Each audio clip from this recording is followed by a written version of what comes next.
The ocean, an endless deep blue plunge into the mysteries of the world, from the lovely vibrant colors of every species that resides in the shallow reef, to the deepest discoveries that make us think, why in the ever-living fuck would I even dip my toes in a swimming pool again? And though many times humanity has proven to be able to tame even the most dangerous of apex predators that the ocean has to offer, oh my God, he just picked that fucking thing right up. This is either the bravest man, a SpongeBob fanatic, or another statistic of natural selection, because what the fuck? Now, where was I? We often don't think about how lucky we were that during the times of evolution where we walked onto land and adapted to our surroundings, the fact that nothing else followed is truly remarkable. For if the dangers of the ocean could be knocking on our front doors tomorrow, would we be able to defend our place on top of the food chain? And the danger wouldn't lie with the orca whale, or the great prehistoric megalodon shark and mythical kraken, or even the occasional scuba diving Karen on vacation. It isn't the rising levels of plastic polluting our oceans, or the melting polar ice caps, even though it's making polar bears resort to cannibalism since they have to deal with room temperature Coca-Cola. But no, the biggest threat to the existence of humanity is that of the crustacean revolution. Now, I know what you're thinking. How could something that pairs so deliciously with butter be a threat to humanity? But the further we dive into this everlasting deep dark abyss of a mystery, the more questions we have than answers.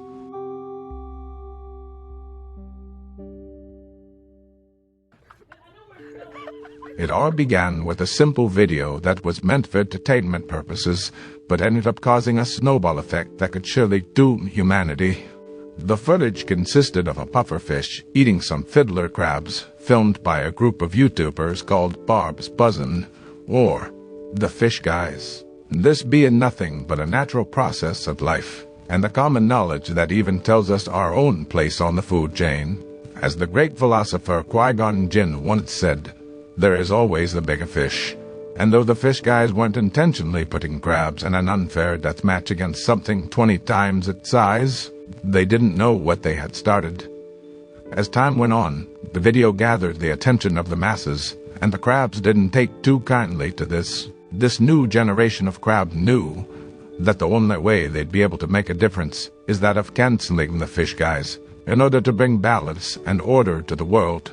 The plan originally was to build awareness of the cause, and hopefully the numbers for their cause would grow, in order to finally bring peace amongst humanity and the crustaceans, to finally put an end to crustacean hate. But tensions began to rise within the deep blue colonies. Many fights were had between the different species of the sea. The biggest and juiciest cut of the beef was between that of the crab and the fish. Though relations between the crab and fish were never the best at first, the fighting amongst many of the aquatic life forms had broken out almost every day, only getting more violent, as the crabs then treated everything as a threat. It was when millions of the red crab species gathered in Cuba in hopes to catch the eye of the public, to spread awareness and attention to their cause, to end crustacean hate. And soon, many came from different corners of the world to witness the event. For miles they marched through the streets for days on end, and the media attention came with. But with every cause, there was always someone trying to stop them. On the second day, at about 3 p.m., tragedy struck, as vehicles that were driven by Red Lobster enthusiasts mowed through the crowd of protesting crabs, killing thousands. The two vehicles sped through the crowd at top speeds, as if they were Vin Diesel and his family was on the other side, nearly taking out the cameraman filming the entire massacre, leaving behind the crabs to tend to their wounded, left with only feelings of bitterness and the need for revenge. This was the turning point for the crabs, and as word got out to the other crustaceans around the world, thus began the planning for the crustacean uprising.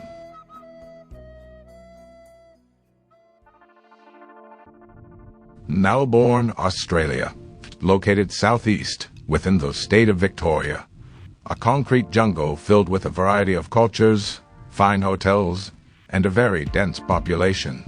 Now, the word dense has nothing to do with their IQ, though there are many things to question about Australians. But they sort of remind me of if Europe had its own strain of redneck. But don't let it fool you. These are some of the bravest motherfuckers I've ever seen. Melbourne, being the second most populated city of Australia, it's complete with many nightclubs for an exciting stay if you want to get lit and drop ass to a fat beat. But this city wasn't all for dancing while high on Vicky's trips on a small baggie of Charlie. And though you can find gas or ice in a shady alleyway rather than just at your local petrol station, there was plenty more for Melbourne to offer with its various amounts of beaches and amusement parks, as well as wildlife. But that's where it starts testing my personal comfort. The wildlife in Australia is enough for my butthole to pucker up so hard that my ass nearly eats itself. People choose to live with these things, which makes me wonder, should I be more afraid of the Australian wildlife or the people that call this land their home? My question to the Australians: how the fuck do you get a full night's rest knowing this wants to come into your home? If I'm cold, they're cold, but I'm not letting them in. I'm locking the door with 16 different locks and reinforcing that bitch with steel. And if they still somehow manage to get in, there'd only be one way to deal with it properly.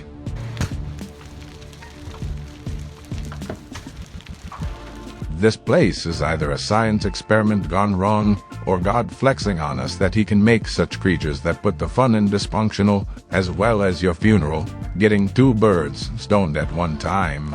From the giant spiders, giant bugs, giant snakes, fucking how everything's giant there, and when it's not giant, it's floods of animals, enough to make you think a plague is coming. And don't even get me started on the underground kangaroo boxing. But our story takes place in Melbourne's waters, in Port Phillip, in what will forever be known as the Battle of Melbourne.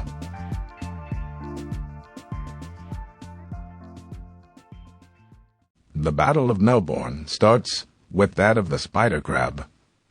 Off the coast of Port Phillip, a battalion of spider crabs planned their first move. Their plan was to molt and create decoys to buy them a head start in attempts to confuse the fish into thinking they're assembling for yet another protest attempt. The decoys are so convincing that a couple of the crabs start hitting on it. Well, here I am, baby. What are your other two wishes?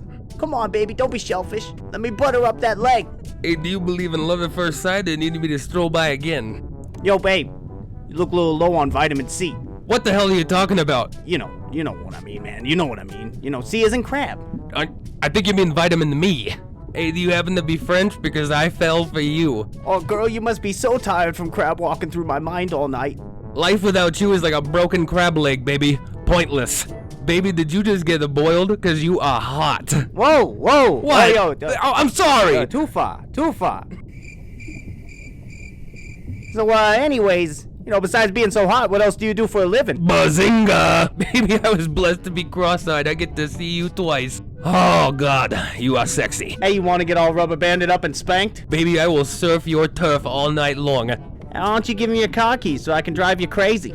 Baby, do you like whales? Because we could hump back at my place. Hey, you a haunted house? Because I'm going to scream when I'm inside of you. Hey, was your daddy a baker? Because you got a nice set of buns. Hey, how's about we try an Australian kiss? It's just like a French kiss, but down under. Baby, do you mix concrete for a living? Because you are making me hard. Baby, you're so fine, even my zipper is falling for you. Baby, is your name Winter? Because I'm going to be coming soon. Hey, want to see if you can add has an awesome gag reflex to your resume? Baby, I've never really been one to be into watching sunsets, but I'd love to see you go down. Hey, do you go to church often? Because you're going to be on your knees a lot tonight. You one of those cowgirl crabs? Because I could see you riding me. But with this idea came another sneaky plot to go with it. After the molting process, the crabs then rigged the old hollow shells with booby traps, thus creating a minefield for the fish patrols, and the shells to be as shrapnel to shred through anything that steps within its reach. But during that plan, all of a sudden, an ambush by Sea Force 1. Somehow, word had gotten out of the crab's plan, and this was an attempt to contain the threat. The group of stingrays swooped in and attacked the crab's ground troops by surprise. The crabs had no choice but to retreat and try to regroup with their allies.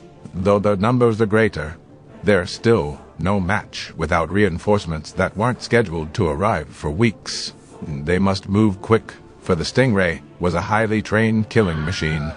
One stingray alone can single-handedly kill an upwards of 150 spider crabs, which is equivalent to one Steve Irwin, truly a force of nature not to be reckoned with.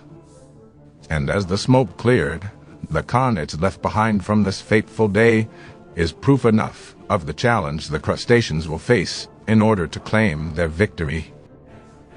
Though the Battle of Melbourne was victorious for the fish, in other parts of the world, their numbers dwindled as the crabs practiced guerrilla warfare hit-and-run tactics, taking out small schools of the fish one group at a time. They plotted their attacks to set up ambushes on the fish patrol routes, patiently waiting to strike. This causes the fish species to ask for help from their greatest foe, the bird, for if the fish species perished, then so would the bird. The fish and birds will now have to work together to ensure the survival of both, in an attempt to render any progress or advantage the crab may have on land. A temporary peace treaty between the fish and bird is taken into effect, but some animals didn't agree to the treaty. That of the arrogant bald eagle, who thinks his personal freedoms would have been infringed upon and had nothing but restraint towards its involvement. We now have an interview with the lead speaker of the Bald Eagle Association, who had this to say. Well, now, at this point in time, we don't believe it would be in the best interest of our species to get involved. Hey, could you pass me the olive oil? Wait, what do you got over there? The American bald eagle is the pinnacle bird of prey. We're above all this aquatic nonsense. If we help out this bird with this pie, we'll have to help out the next bird with the next pie. There's just too many pies to keep track of. What's one to do with so many pies? I don't really know where I was going with all that. I dare a crab to step into my territory. I could decimate legions of crabs single-handedly. But I won't. But either way, the American bald eagle is above all these nonsensical problems. Now about them pies. Some have speculated that there is a different reason behind the answer to the eagle's involvement, and it leaves some to wonder if the eagle's lack of involvement has anything to do with the fluctuating market of fish oil pills. But there's not enough evidence to prove the reasons for their decisions to stay out of the conflict, and even though the next battle was on the beachfront of their own territory, the fighting ended in favor of the crab. The battle for the beach didn't last long, and the birds had no choice but to retreat, and left behind the wounded to fend for themselves. And to celebrate their victory, the crabs had a good old-fashioned blood orgy. Millions turn to billions as we see many different species marching along to meet up with their comrades. The coconut crab now marches with them. Meanwhile, in Florida, the streets are being overrun by the crab, who are taking on their greatest threat of the suburban front, the house cat. Meanwhile, in Australia, the crabs outsourced to local mercenaries in order to give themselves an advantage in the many fights to come. And that's when they went to the channel I Did a Thing, who was paid for his services of forging together a shell of armor for a battalion of hermit crabs. Capable enough to protect, as well as light enough to travel, it took many attempts for him to get it right. And after many failed tests, he eventually made an impenetrable shell that would also cause the aggressor quite a bit of damage at the same time. By the looks of it, these hermit crabs were ready for an apocalypse. And as the hermit crabs fashioned on their war shells, other advancements towards the crustacean revolution were set in place. With the hermit crab defense plan in effect, the crabs still needed another way to ensure their victory. The crabs then implemented a drafting system for the strong and healthy crabs to be given as a test subject to study their theory. Could they make Terminator crabs? An honorable sacrifice amongst that of the crab population to give their bodies in hopes of a fruitful crustacean future for many generations to come, as it is no secret that the technological advancement of AI can be dangerous if used in the wrong ways, and even if taught to do the right things, is still a gamble. Even Elon Musk is wary of the thought of diving into research and development of AI. There's great potential for good, but there's also potential for bad. It wouldn't quite happen like Terminator. But did Elon ever expect this to come from it? I was really going on the warning quite a lot. I was warning everyone I could. Or maybe this is what he was warning us about all along. What if Elon Musk knows more than what we're even ready for? And though we will always be looking for an answer to the many questions we have about the crustacean revolution, sometimes the truth can be quite a scary concept to grasp. Though our story comes to a close, the battle has only begun, for the crab will stop at nothing to ensure themselves complete victory over the human race. So the next time you're at a Red Lobster, be sure to thank the staff for their service, but be careful, for you could end up a statistic of the crab's onslaught. And be sure to like and subscribe, and stay tuned for more, or the crabs will come to your house, boil you in a pot, and serve you with a side of butter. Thanks for watching.